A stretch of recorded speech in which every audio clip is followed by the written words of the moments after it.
आज स्टार्ट करेंगे income tax act 1961।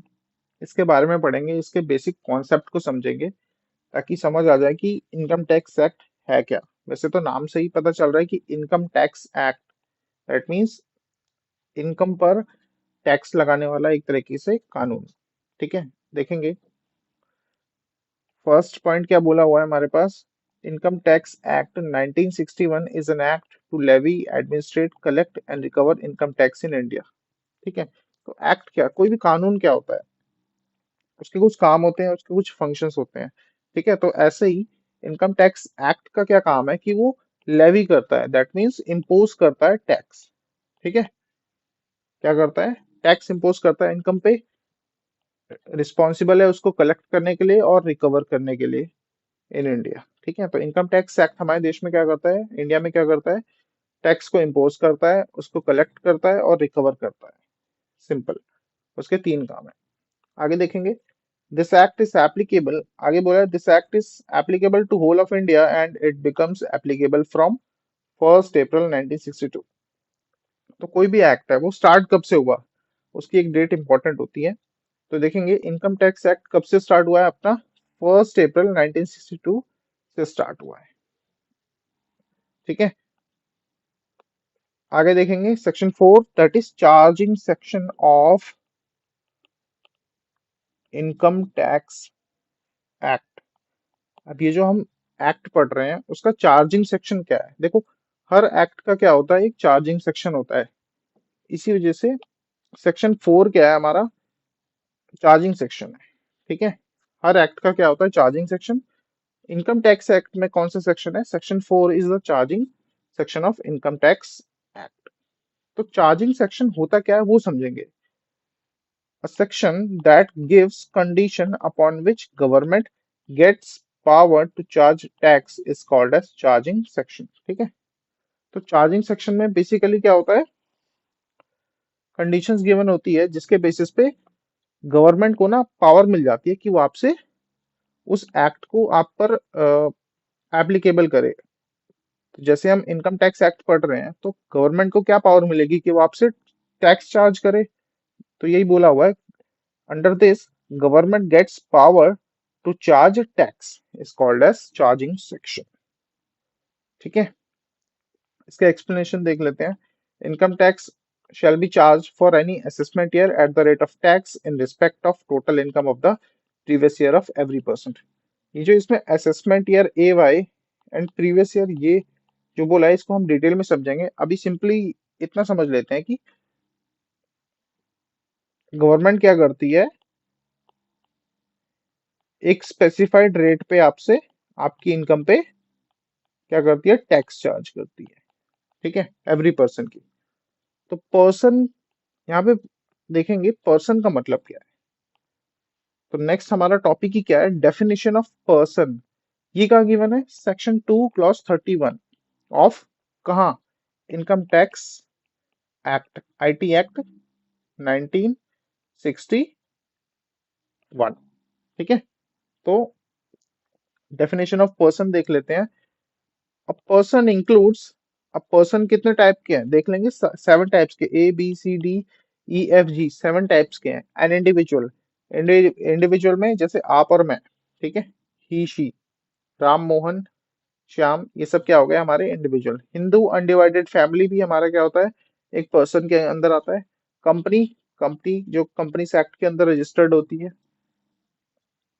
वो क्या है हमारा, पर्सन के अंदर आएगा। आगे पार्टनरशिप फर्म, पार्टनरशिप फर्म, जो पार्टनरशिप फर्म्स रजिस्टर्ड है, ठीक है, वो भी हमारा पर्सन के अंदर ही आएगा। आगे देखेंगे एसोसिएशन ऑफ पर्सन, कुछ लोग मिलके अपना क्या करते हैं, एक एसोसिएशन बना लेते हैं। ठीक है, AOP and body of individuals, ये भी क्या है हमारा पर्सन का ही पार्ट है। लोकल अथॉरिटी, लोकल अथॉरिटी क्या होता है, जैसे कि मैं दिल्ली में रहता हूँ तो लोकल अथॉरिटी क्या है, एमसीडी, जो कि आपके एरिया को, एरिया के वेलफेयर के लिए रिस्पॉन्सिबल होती है। बॉम्बे में क्या है, बीएमसी। ठीक है, दिल्ली में क्या है, MCD, municipal corporation of Delhi. Bombay में बीएमसी। ठीक है, तो लोकल अथॉरिटी भी क्या है, एक पर्सन ही है। आर्टिफिशियल जुडिशियल पर्सन, जैसे कि कोई पॉलिटिकल पार्टी हो गई। ठीक है, और भी चीजें आएंगी इसमें। तो पर्सन में मेनली आता क्या है, 7 पर्सन टाइप ऑफ पर्सन होता है। एक individual, HUF, company, partnership firm, AOP, BOI, local authority and artificial judicial person. ठीक है, तो पर्सन का मीनिंग भी हमने देख लिया। आगे देखेंगे। अब हम क्या पढ़ रहे हैं, इनकम टैक्स एक्ट। तो इनकम बेसिकली क्या है, इनकम की डेफिनेशन क्या गिवन है, definition of income as per income tax act कहाँ गिवन है हमें, सेक्शन 2 क्लॉज 24 के अंदर गिवन है। Section 2 clause 24 of income tax act 1961। तो इनकम के अंदर क्या क्या आ जाता है ये देखेंगे। Profits and gains from business and profession.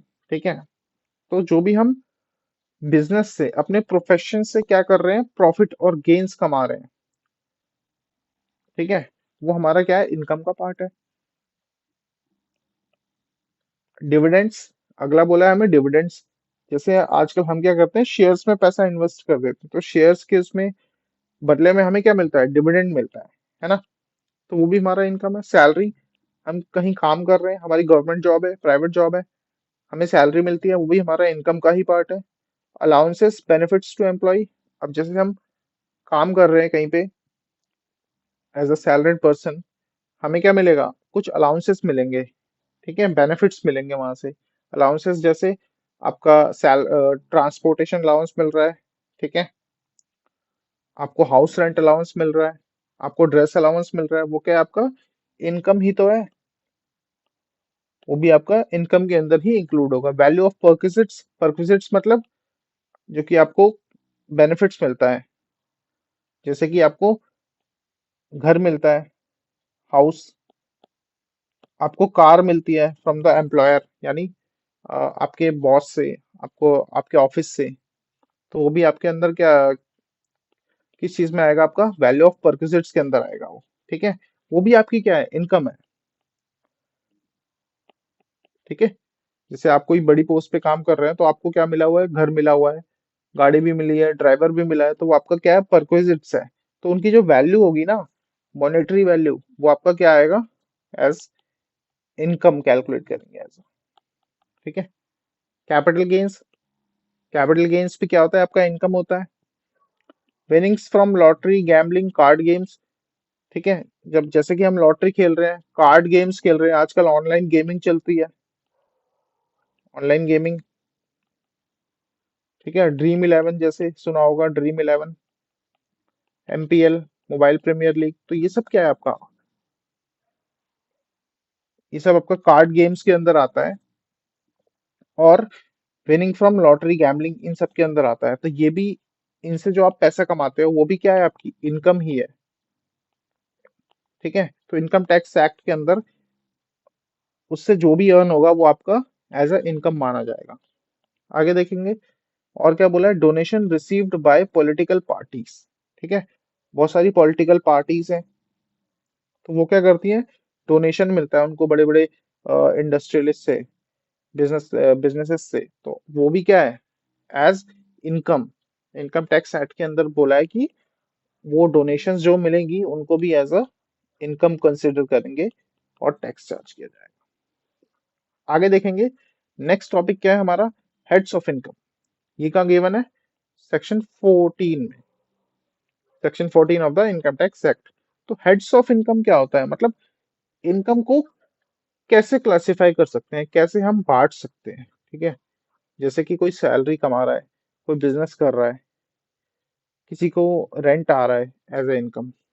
तो देखेंगे, all income for the purpose of charge of income tax and computation of total income shall be classified into the following heads of income. मतलब total income calculate करने के लिए और tax calculate करने के लिए हम क्या करते हैं, इनकम को बांट देते हैं। ठीक है, तो फॉलोइंग हेड्स ऑफ इनकम में बांटा हुआ है, जैसे सैलरी। ठीक है, आप कहीं पे काम करते हो, आपको तनख्वाह मिलती है, सैलरी मिलती है, तो उसको सैलरी में बांटा गया है। हाउस प्रॉपर्टी, ठीक है, जैसे कि आप कहीं रह रहे हो और आपका एक बिल्डिंग भी है जो आपने किसी को किराए पे दे रखी है, तो आपसे क्या होगा, वहां से रेंट आ रहा होगा, रेंट रिसीव कर रहे होगे आप। तो जो रेंट रिसीव हो रहा है वो क्या है, आपका हाउस प्रॉपर्टी इनकम के अंदर आएगा। ठीक है, तो हाउस प्रॉपर्टी में सिंपल सी चीज है, रेंट रिसीव्ड आपका हाउस प्रॉपर्टी इनकम है। बिजनेस एंड प्रोफेशन, ठीक है, आप क्या कर रहे हो, आपने दुकान खोल रखी है, आप सस्ता माल लाते हो उसको बेचते हो, ठीक है, माल कहीं से खरीदा और उसको बेच दिया, तो आप बिजनेस कर रहे हो, तो वो भी आपकी क्या है, इनकम, वो बिजनेस इनकम के अंदर आएगा। प्रोफेशन, प्रोफेशन में क्या आ गया, जैसे कि आप डॉक्टर हो, आपने डॉक्टर क्लिनिक खोल रखा है, तो वो आपका क्या है, प्रोफेशन है, प्रोफेशनल फीस के अंदर आएगा, तो वो भी इसी के अंदर आएगा, बिजनेस एंड प्रोफेशन के अंदर आपको फी रिसीव होगी ना, तो आपका प्रोफेशनलिज्म के अंदर आएगा वो।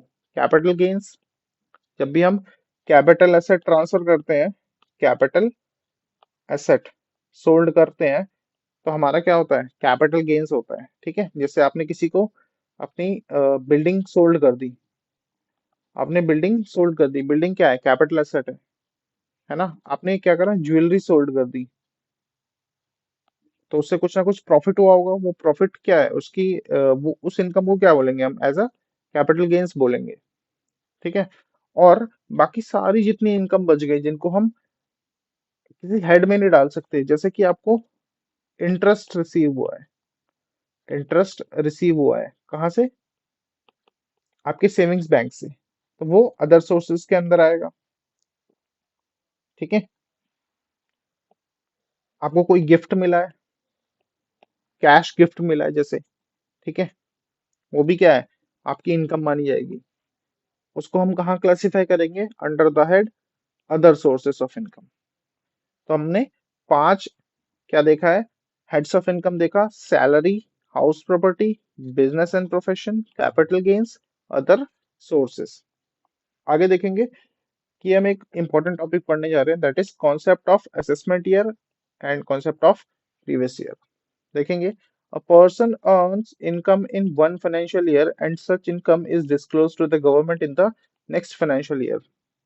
जैसे कि करते क्या है, जैसे इस साल हमने कमाया, फाइनेंशियल ईयर मान लो हमने 2023 to 24 में हमने अर्न किया, ठीक है, इस फाइनेंशियल ईयर में अर्न किया, एंड अब इस इनकम को हम गवर्नमेंट को कब बताएंगे, है ना, इस पे टैक्स देना होगा, तो गवर्नमेंट को कब बताएंगे, 2000 नेक्स्ट ईयर में 2024-25 में। अब इस 24-25 को क्या बोलेंगे हम, A Y, that is assessment year, और इस 23-24 को क्या बोलेंगे, P Y, that is previous year.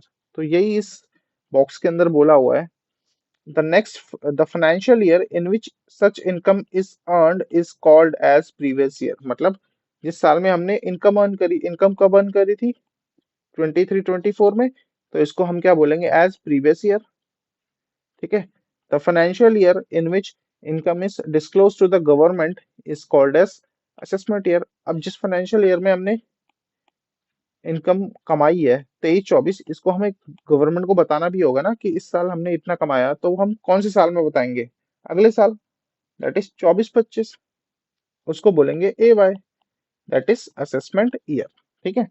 तो जिस साल कमाते हैं, इनकम अर्न करते हैं, उसको बोलते हैं प्रीवियस ईयर, और जिस साल हम इनकम डिस्क्लोज करते हैं टू गवर्नमेंट, उसको बोलते हैं हम असेसमेंट ईयर, ठीक है, या सिंपली जिस साल में हम आईटीआर फाइल करते हैं, जिस साल, ठीक है। तो ये था हमारा concept of assessment year and previous year. तो ये था हमारा पूरा इनकम टैक्स एक्ट 1961 का बेसिक, जिसमें हमने चार्जिंग सेक्शन पढ़ा है, डेफिनेशन ऑफ पर्सन देखा, पर्सन में 7 चीजें आती हैं हमारी, और इनकम की डेफिनेशन देखी है as per income tax act, और हेड्स ऑफ इनकम देखा, concept of assessment year and previous year, ठीक है। तो आज के लिए इतना ही, नेक्स्ट क्लास में हम अपना नेक्स्ट टॉपिक स्टार्ट करेंगे, इनकम टैक्स एक्ट 1961 का। Thank you so much.